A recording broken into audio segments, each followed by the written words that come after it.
avec l'allongement de tous les âges de la vie. Jean-Daniel Lévy, cette réflexion que vous accompagnez sur un échantillon de combien de Français, vous nous rappelez d'abord? Un peu plus de 7 000 Français. Qui est beaucoup? Oui, qui est beaucoup. En général, les enquêtes que l'on réalise sont menées auprès de 1 000 Français. Là, l'idée, c'est de pouvoir aller un peu plus loin Oui. que les simples constats que l'on peut avoir auprès de l'ensemble de la population française. Et justement, pouvoir entrer dans le détail de la manière dont les individus, en fonction de leur parcours, en fonction de leurs accidents de vie, en fonction de leur génération, en fonction de leur caractérisation sociale, peuvent être de nature à pouvoir véhiculer des représentations, des comportements qui sont identiques ou différents de l'ensemble de la population française. Donc, dispositif d'ampleur à ce niveau-là, Oui. dispositif d'ampleur parce qu'il va y avoir 12 enquêtes au total qui vont être réalisées au cours de ces 3 prochaines années. Et puis également, dispositif d'ampleur parce qu'on va être amené de temps en temps de pouvoir faire ce qu'on appelle des focus, c'est-à-dire interroger soit de manière qualitative des populations pendant 2 heures, 3 heures, soit éventuellement des populations plus saillantes sur lesquelles on sera amené à l'avenir à jeter la focale. Alors, en attendant, sur ces 7000 Français, si on fait un panorama, sont-ils conscients de cet allongement que commençait de décrire André Renaudin, l'allongement des âges de la vie?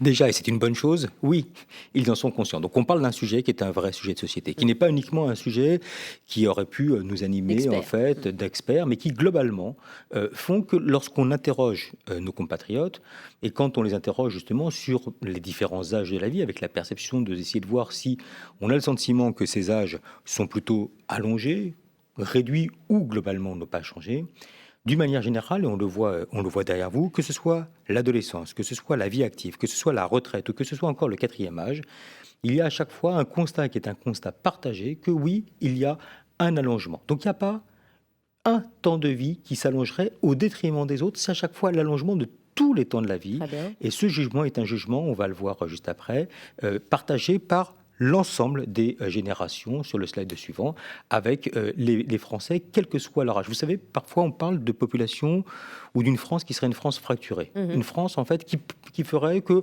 selon notamment son âge, notamment sa génération, on pourrait porter des regards qui seraient des regards différents.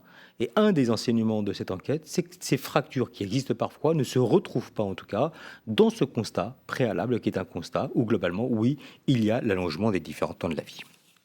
On va peut-être également le voir par la suite à travers la slide suivante, que lorsqu'on les interroge de manière un peu plus détaillée, concernant par exemple l'allongement de l'espérance de vie, est-ce que ça apparaît comme étant une bonne chose ou une mauvaise chose? La réponse est oui, de manière extrêmement manifeste.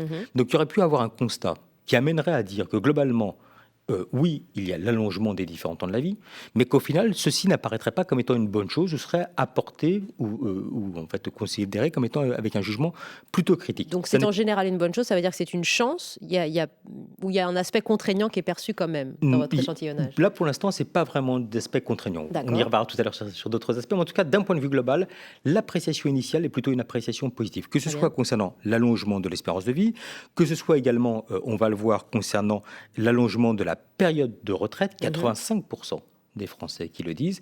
C'est un chiffre qui est un chiffre important parce qu'en fait, il y a quelques années, enfin on va dire cela, une trentaine, une quarantaine d'années, la retraite n'était pas forcément vécue de manière extrêmement positive. Oui. Était vue en fait comme étant un moment de déclassement social, de moindre implication et d'une certaine forme de perte d'identité. Là, d'un point de vue global, on peut voir qu'on est face à une immense majorité de Français, là encore une fois, quel que soit leur âge, qui vont dire que concernant la période de retraite et le fait que cette période s'allonge apparaît comme étant une bonne chose. C'est vrai pour la retraite, c'est vrai également concernant la période qui précède la vie active. C'est le moment où vous voyez où on est étudiant, où on est en recherche d'activité professionnelle. Et là aussi, la perception que le fait que cette période s'allonge, c'est-à-dire qu'on va entrer plus tard, et on le sait, soit dans l'insertion professionnelle à proprement parler, soit dans une vie active complète, que celle-ci apparaît comme étant là aussi cet allongement, plutôt une bonne chose. La volonté également de ne pas toujours quitter immédiatement le foyer familial ou d'entrer tout de suite dans la vie active est un peu moins vrai aujourd'hui que par le passé. Très bien. Si l'on poursuit également à travers d'autres aspects, on peut voir également que c'est le cas, et là c'est une surprise pour nous concernant l'allongement de la vie active. Vous savez qu'il y a parfois des critiques qui sont émises en disant qu'on est face à des Français qui sont critiques à l'égard du travail, qui ont envie de quitter le plus vite possible le monde du travail, avec des jeunes qui donnent le sentiment de vouloir moins s'impliquer que les générations précédentes à l'égard de la vie active. Là, cette idée est quelque peu battue en brèche, aussi bien auprès de la population française qu'auprès des plus jeunes. Et l'idée d'avoir une vie active, ça renvoie justement aux différentes consonances de ce que peut être la vie active. Une vie active qui est une vie professionnelle, mais qui est une vie avec une activité également en complément, qui va être une activité culturelle, qui va être une activité sociale, qui va être une activité familiale et qui globalement convient aux personnes qu'on a été amené à interroger. C'est le cas pour ces points-là. C'est le cas également, on va le voir, concernant le jugement relatif, par exemple, au fait de pouvoir faire des études plus longtemps. Est-ce qu'on a le sentiment que cet aspect-là est plutôt jugé positivement? La réponse est oui. 68%, vous le voyez, des Français pensent qu'il est plus facile de faire des études aujourd'hui que du temps de leurs parents. Cette dimension en fait de facilité est également exacerbée lorsqu'on est amené à parler de l'ouverture sur le monde, comme on va le voir s'afficher, avec la même proportion de Français qui disent que globalement, c'est l'ouverture sur le monde aujourd'hui est plus importante que du temps de ses propres parents. Et puis également qu'on est face à des Français qui globalement pensent que le fait de changer de métier aujourd'hui apparaît comme étant plus facile que du temps de leurs parents. On va peut-être s'arrêter là-dessus. Oui, c'est ça, parce qu'il y a l'ouverture du champ des possibles, là, finalement. C'est l'ouverture du champ des possibles. Oui.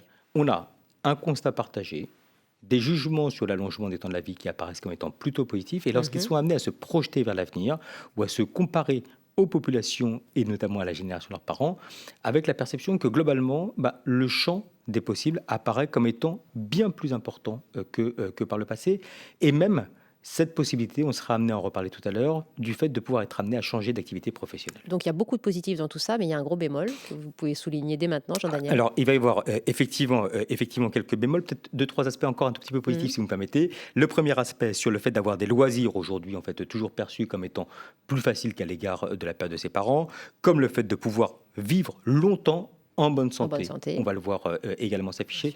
Ça aussi, ça renvoie, on en parlait tout à l'heure, le temps de retraite, le temps de vie active, la possibilité que celle-ci s'allonge apparaît comme étant positif. Et puis un dernier point positif, le fait de pouvoir changer de milieu social.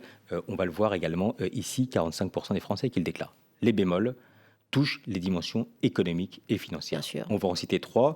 Le premier, c'est la situation financière aujourd'hui apparaît comme étant moins bonne que du temps de leurs parents pour près de 4 personnes sur 10 que nous avons été amenés à interroger. Une bonne partie déclarant que la situation n'a pas changé. C'est le cas concernant la situation financière, c'est le cas concernant la possibilité de pouvoir devenir propriétaire, comme on va le voir ici, et c'est le cas enfin concernant la capacité à pouvoir épargner, où une personne sur 2 dit qu'aujourd'hui c'est plus difficile que du temps de ses parents.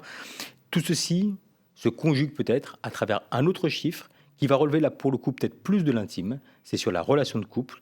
Et on va le voir, vous le voyez, 57% des Français pensent qu'il est plus difficile aujourd'hui de pouvoir construire une relation de couple solide. Donc on est face à des Français qui portent un jugement qui est un jugement lucide et qui fait que le regard d'expert qui a été porté est un regard qui est partagé par la population française, que globalement on a le sentiment qu'on s'améliore tendanciellement face à la génération de ses parents, mais que dès qu'on aborde notamment la question qui est la question financière, son corollaire et ses conséquences, il y a des tensions importantes qui se manifestent de la part de nos compatriotes. Évidemment, voilà les grandes tendances déjà de cette première séquence d'études, Jean-Daniel, et on va vous retrouver dans quelques instants. On reviendra évidemment sur ces points et aussi sur l'importance de la famille dans quelques instants. Claude Évin, vous avez déjà un premier panorama des idées générales. Vous insistez aussi peut-être sur la clairvoyance des Français, mais que vous inspire cette première vision des choses ? Tout d'abord, c'est une photographie qui est extrêmement intéressante, puisque d'abord, c'est ce qu'expriment les Français. Donc, je crois qu'il faut le prendre en considération. Ce sur quoi je suis, moi, fortement interrogé, c'est notamment sur la fin de la présentation qu'a fait Jean-Daniel Lévy, c'est-à-dire les difficultés quand même qu'imaginent, enfin que ressentent les Français face à ces comportements nouveaux et face à ces contraintes pour eux, notamment sur le plan financier. Et pour moi, ça me renvoie à la question de l'adaptation de notre protection sociale à cette réalité. On a une protection sociale, ce qu'on appelle globalement la sécurité sociale, qui s'est bâtie sur des solidarités professionnelles. Or, on voit bien aujourd'hui, par exemple, en ce qui concerne la vie active, qu'on sera de plus en plus amené, et que les générations seront de plus en plus amenées, à avoir plusieurs types d'activités, à avoir plusieurs types, effectivement, de loisirs, plusieurs types de centres d'intérêt. On a effectivement une protection sociale qui s'est bâtie sur la solidarité, sur l'universalité, et qui a fortement progressé en ce qui concerne la santé, en ce qui concerne les allocations familiales, mais ce n'est pas le cas, par exemple, sur la retraite. Ça a été d'ailleurs un des éléments du débat qui a été arrêté avec la crise sanitaire, mais qui reprendra certainement. Puisque quand on est ce qu'on appelle polypensionné, c'est-à-dire quand on a eu divers types d'activités, et bien qu'on a cotisé à des caisses différentes, et bien on est plutôt pénalisé. D'où la nécessité d'avoir une démarche de solidarité, d'universalité. On pourra aussi regarder en ce qui concerne la période d'adolescence ou la période étudiante. On va y venir, Comment oui. effectivement on accompagne, comment effectivement dans une période de vie active, on permet aussi, il faudra peut-être y compris imaginer d'autres formes de protection sociale, la formation professionnelle. On ne l'intègre pas dans la protection sociale aujourd'hui, mais on voit bien que c'est aussi une des préoccupations que vont avoir de plus en plus les Français pour pouvoir effectivement s'adapter. Je crois que cette photographie qui est faite nous interroge et nous oblige, et je crois que c'est important que ce débat puisse avoir lieu, nous oblige pour repenser effectivement nos mécanismes de solidarité. Non pas les principes, non pas les fondements de la solidarité, mais la manière dont ces principes s'appliquent. Dans une vision panoramique et non plus séquencée, c'est ça qui vous interroge et qui vous intéresse aussi. On a eu souvent, et bon, il y a une histoire derrière cela, ne revenons pas dans un moment un peu bref aujourd'hui, mais effectivement, on est de plus en plus amené à avoir une protection sociale qui s'étale sur tous les âges de la vie, qui s'étale sur toutes les activités de la vie, quelles qu'elles soient, pour permettre effectivement de les franchir les unes après les autres. Merci pour cette première impression. Claude Évin, je vais vous poser la même question. André Masson, première réaction ou des éléments saillants là, qui vous intéressent particulièrement dans cette première présentation, André? Oui, alors ce qui est vraiment intéressant, c'est que c'est jugé positivement par les gens du fait que la longue vie s'est instaurée, donc avec le recul de la mortalité à âge élevé qui a eu lieu vers la fin des années 70, en commençant par le Japon. Alors, la première idée qu'on peut avoir, est-ce que cette longue vie est si nouvelle que ça? Bon, elle est entièrement nouvelle, mais la longue vie et la vieillesse existaient avant. Mais c'était rare. Donc en fait, ce qui se passe, c'est qu'elle s'est démocratisée. Bon, alors là, si je vais vite, avant, dans la Rome ou la Grèce antique, l'espérance de vie, c'était 20 à 30 ans. Alors le vieux, quand il existait, il y en avait, il était vénéré, béni des dieux, parce qu'il avait échappé à toute vicissitude de la vie. Donc c'était le point 1. Et le point 2, il était considéré comme repoussant, puisqu'il avait des signes de décrépitude qu'on n'avait pas l'habitude de voir. Donc il y avait cette double vision du vieux. Alors après, si vous voulez, dès le 5e siècle avant Jésus-Christ, il y a les poètes élégiaques qui disent qu'en fait, ils préfèrent mourir à 60 ans sans maladie, rien, c'est possible. Et à Solon qui répond, le sage de l'époque, « J'ai 60 ans, je continue à apprendre, et une vie de 80 ans ne me fait pas peur. » Donc c'est quand même très différent d'aujourd'hui, puisqu'il avait une position tout à fait marginale. Je passe sur le fait que des statistiques dès l'époque de Pline l'Ancien montrent qu'il a fait sur les gens de plus de 95 ans, montrent que les femmes vivaient plus longtemps que les hommes, ce qui était donc une contradiction totale par rapport à Aristote, pour lequel les hommes avaient une énergie supérieure et vivaient donc plus longtemps. Donc c'est un premier fait statistique donc de Pline l'Ancien. Qu'est-ce qui se passait à l'époque? Bien, on pouvait vivre longtemps, mais il fallait aller vite. L'empereur Auguste a régné pendant plus de 40 ans. Mais enfin, dès 21 ans, avec le triumviral, avec Marc-Antoine et Lépide, il est déjà en tête, il a déjà tout le pouvoir. Et puis après, ça vient. Mais donc, il fallait aller vite. Maintenant, ce qui est dit dans l'étude, c'est qu'on a le temps. J'adore, vous avez vu où il nous entraîne André Masson quand même. On a le temps, on a apprivoisé cette peur de la mort et la vieillesse se démocratise. Ça, voilà, c'est un premier et on n'a point plus important. besoin d'aller si vite. Absolument. Voilà. Et puis donc, là, ça a été dit, il y a deux nouveaux âges de la vie qui sont apparus. Oui. L'âge donc d'entrer dans la vie adulte qui est reculé, etc. Et où se pose le problème de savoir à partir de quand le jeune n'est plus un enfant à la charge de ses parents, où la bourse d'études va dépendre du revenu des parents, mais un citoyen à part entière, qui a donc des droits sociaux en particulier, et ça pose le problème des deux dates possibles, 18 ans ou 25 ans. Oui. Le RSA maintenant, le revenu de solidarité active, c'est à 25 ans, et avant il était à 18 ans. Le deuxième âge de la vie qui s'est développé, c'est effectivement la coupure en deux de la retraite, entre une période de senior robuste et puis la période de relégation, ou même de relégation des statistiques, après 75 ans. Et donc un des enjeux, c'est de savoir comment on considère la première période de retraite, qui est totalement nouvelle. Pour beaucoup d'individus, comme vous l'avez dit, c'est un bel âge. C'est la belle vie, on est libéré du travail contraignant comme on est libéré des obligations militaires avant. Mais pour certains penseurs, au contraire, c'est une vie d'amenuisement, où on perd son statut, etc. Donc il y a un décalage entre ce que veulent les gens, qui adorent cette période, et les discours intellectuels qui sont plus sur le fait que c'est trop long, il faudrait que les gens travaillent plus longtemps, de toute façon ils sont malheureux de partir tôt en retraite, etc. Oui, mais là, c'est vrai qu'on a pas mal évolué sur ce point-là. 85% des Français qui pensent que l'allongement de la période de la retraite est une bonne chose. Donc ça, on va rester sur cet aspect positif. Merci pour ces premières impressions, André, et merci à Pline l'Ancien de nous éclairer aussi dans ce débat. Isabelle Hébert. Wendy, on va parler ce matin longue vie, mais peut-être on devrait parler très très très très longue vie, voire espoir d'une vie carrément infinie. André parlait du XXe siècle un peu unique, développement de la techno-médicale. Peut-être que c'est le siècle qui voudra tuer la mort avec une vie qui durera pour toujours. Si on prend les grands patrons américains en Californie, des GAFA, et puis Elon Musk et toutes ces initiatives, eux, ils veulent démontrer que la technologie, elle peut vaincre la mort. Parce qu'on peut mettre des électrodes dans le cerveau, un bras bionique, on change le corps, on peut tout régénérer. C'est un peu comme si, avec le digital, à grands coups de dollars ou d'euros, on pouvait résoudre le problème de la mort. Il y a même un patron d'un fonds d'investissement qui disait récemment « Je fais le pari que le vieillissement est un code ». Comme un code informatique, un code qu'il suffit de pirater et de craquer. Donc, cybersécurité sur le corps. En tout cas, il y a une chose qui est sûre pour nous, les assureurs, c'est que si on peut tuer la mort par les techno-médicales, nous, on ne sait pas trop comment on va continuer à faire nos calculs et on sait encore moins comment on va payer. Et peut-être que les ultra-riches de Californie, ils pourront avoir une ultra-longue vie. Mais je ne suis pas sûre que ça sera vrai pour tout le monde. Et en plus, je ne suis même pas sûre qu'ils seront ultra heureux. C'est-à-dire qu'on se trompe peut-être un peu aussi de débat avec celui-ci, Claude Évin. Plus partir. Enfin, c'est intéressant sans doute, mais je crois qu'en effet, il faut qu'on retombe dans la réalité. Et la réalité, c'est celle qui était exprimée tout à l'heure. C'est-à-dire qu'il va falloir effectivement qu'on puisse être réactif, qu'on puisse accompagner ces nouveaux âges de la vie d'une certaine manière. Alors, ils ne sont pas nouveaux parce qu'il y a toujours eu de l'adolescence, de la jeunesse, de l'activité professionnelle, de la retraite. Sans doute de plus en plus, effectivement, ce quatrième âge avec la question de la perte d'autonomie, qui est en fait encore un sujet de société et un sujet de financement aujourd'hui.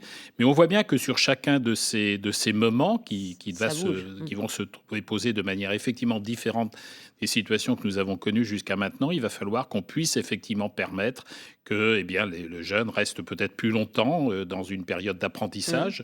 Et donc, comment est-ce qu'on va l'accompagner ? Question financière, en effet, est posée. L'activité professionnelle, comment on va changer d'activité professionnelle, et comment on va accompagner. J'évoquais tout à l'heure dans mon intervention un certain nombre d'éléments de la protection sociale. La question de la prestation chômage aussi, et par exemple, est posée. Comment on accompagne effectivement des périodes de non-travail, avec sans doute l'obligation de formation pendant cette période, ou en tous les cas l'intérêt de proposer une formation pendant cette période. Voilà comment pendant la retraite, on peut effectivement permettre d'avoir des activités différentes ou des loisirs, etc. Enfin, tous ces moments qui sont beaucoup plus longs nous posent des questions nouvelles. Et je crois qu'il faut qu'on garde, j'insiste beaucoup sur ce point, les principes de la solidarité, car les Français y sont naturellement attachés. Oui. Par contre, il faut qu'on travaille, il faut qu'on débatte, il faut qu'on ait effectivement une conscience de la nécessité, effectivement, de l'application nouvelle de ces principes de solidarité à ces situations nouvelles que connaissent nos concitoyens. D'où ce grand débat public que vous incitez aussi à tenir, André Renaudin. Vous allez, dans un instant, André Masson, peut-être relativiser la notion même de l'allongement de la longue vie qui paraît comme ça toute tracée. André, voilà, vous avez écouté de premiers échanges. Votre première réaction peut-être Ma première réaction, c'est que cette enquête est remarquable. Oui. Et les premières interventions, je crois, en témoignent très, très largement. Alors, de la présentation de Jean-Daniel Lévy, je vais retenir en majeur tous les critères positifs. 91% de nos concitoyens qui jugent une bonne chose l'allongement de la durée de la vie humaine, c'est extraordinaire. Et il faut s'en réjouir. Alors, j'ai bien noté les questionnements ponctuels qui ont été soulevés, mais je suis un optimiste de long terme. Je vois une preuve de confiance de nos concitoyens dans notre pays, dans son avenir, dans la jeunesse, etc. Donc, je vais prendre tous ces éléments positifs. Alors, il y a probablement une raison. Il y a certainement beaucoup de raisons à cela, mais l'une, c'est que notre système de protection sociale sur le socle des ordonnances qui l'ont créé en 1945 est un formidable succès. Je vois cette raison et il joue effectivement pleinement son rôle. On l'a encore vu pendant la pandémie. Et je n'ai donné qu'un critère pour ne pas être trop long. Le niveau de vie des retraités est aujourd'hui de 110% du niveau de vie de la population en général. formidable succès de notre système de retraite et de protection sociale en général. Alors, deux points d'attention, simplement, c'est l'équilibre financier que Claude Évin vient évoquer, quelle solidarité entre toutes les générations.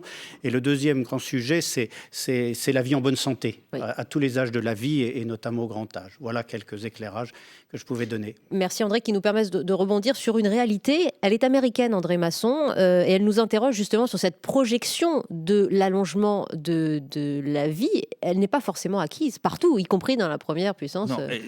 Ce que disait Isabelle n'est pas forcément acquise, elle n'est pas forcément acquise pour tous. Oui.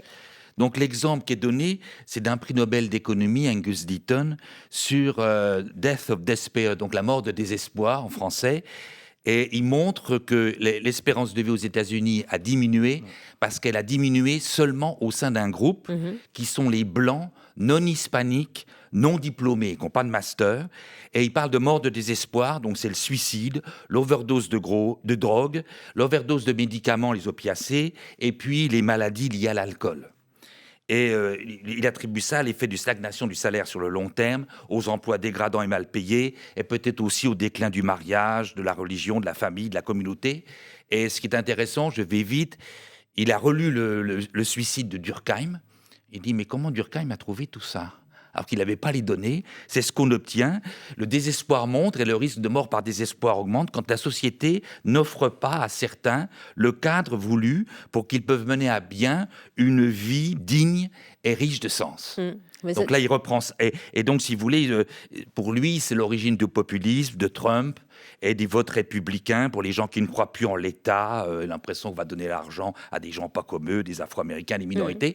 Mais vous avez cette diminution de l'espérance de vie depuis les années 2000 de ce groupe, alors que tous les autres groupes aux États-Unis continuent à avoir l'espérance de vie qui augmente et croire que leurs enfants feront mieux qu'eux, ce qui n'est pas du tout le cas de ce groupe des Blancs non hispaniques, non diplômés. Ah bah, c'est intéressant, c'est d'où le combat aussi des politiques globales, publiques, d'accompagnement. Donc rien n'est acquis. Rien n'est acquis. Et puis deuxièmement, il y a quand même une inégalité, je vais très vite, en France, chez les hommes, si on prend les 20 de revenus, c'est-à-dire qu'on groupe les gens en 20 groupes sur le niveau de revenus, oui, il y a un écart de 13 ans entre le 20 du bas et le 20 du haut.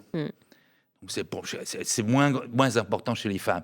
Mais il y a quand même des différences d'espérance de vie qui restent importantes. Donc, qui va prendre le tapis roulant de la vie éternelle et de la vieillesse considérée comme une maladie honteuse? Pas tout le monde. Bien, merci de nous faire réfléchir aussi au cœur de cette première édition liée à la longue vie, ce grand cycle dans lequel s'engage dans sa réflexion AG2R et dans ses modalités d'application, évidemment, l'allongement de tous les âges de la vie.